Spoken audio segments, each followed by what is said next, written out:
एक समय की बात है। एक बड़े और समृद्ध राज्य में राजा विक्रम राज करता था। राजा बहुत न्यायप्रिय और दयालु था, लेकिन उसके दिल में हमेशा एक अजीब सी बेचैनी रहती थी। उसे लगता था कि उसकी जिंदगी में कुछ अधूरा है। महल की चकाचौंध, राजसी ठाट-बाट और जनता की प्रशंसा के बावजूद उसका दिल सुकून नहीं पाता था। एक दिन उसने सोचा कि शायद अपनी प्रजा का असली जीवन देखकर उसे अपनी बेचैनी का जवाब मिल जाए। राजा ने साधारण किसान का भेष धारण किया और अकेले ही अपने राज्य की तंग गलियों में निकल पड़ा। चलते चलते वह एक ऐसी गली में पहुंचा जहां गरीबी और अंधेरा बसा हुआ था। वहां एक झोंपड़ी के बाहर एक औरत खड़ी थी। उसकी आंखों में दर्द छिपा था, लेकिन चेहरे पर मुस्कान थी। राजा ने उसके पास जाकर पानी मांगा। औरत ने उसे अपने घर बुलाया।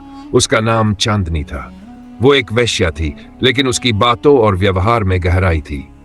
राजा ने पहली बार महसूस किया कि हर इंसान की अपनी कहानी होती है, जिसे समझने के लिए दिल की आंखों से देखना पड़ता है।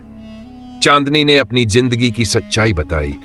कैसे हालात ने उसे वेश्या बनने पर मजबूर किया, कैसे लोग उसे तिरस्कार की नजर से देखते थे, लेकिन कभी उसके अंदर के इंसान को समझने की कोशिश नहीं करते थे। राजा ने कई दिनों तक चांदनी से बातें की। उसने पहली बार महसूस किया कि समाज के सबसे कमजोर वर्ग को समझने और उनकी मदद करने में ही सच्ची खुशी छिपी है। चांदनी ने उससे कहा, राजा, अगर तुम वाकई अपने राज्य के लिए कुछ करना चाहते हो तो उन लोगों की जिंदगी बदलो जिन्हें समाज ने हाशिए पर धकेल दिया है। हमें इज्जत चाहिए, दया नहीं। इस बातचीत ने राजा की सोच बदल दी। महल लौटने के बाद राजा ने अपने राज्य में ऐसे कानून और योजनाएं बनाई जो वेश्याओं, गरीबों और बेसहारा लोगों को सम्मान और रोजगार देने के लिए थीं। चांदनी ने अपनी जिंदगी वैसे ही बिताई, लेकिन उसकी बातें राजा के दिल और उसके काम में हमेशा के लिए बस गई।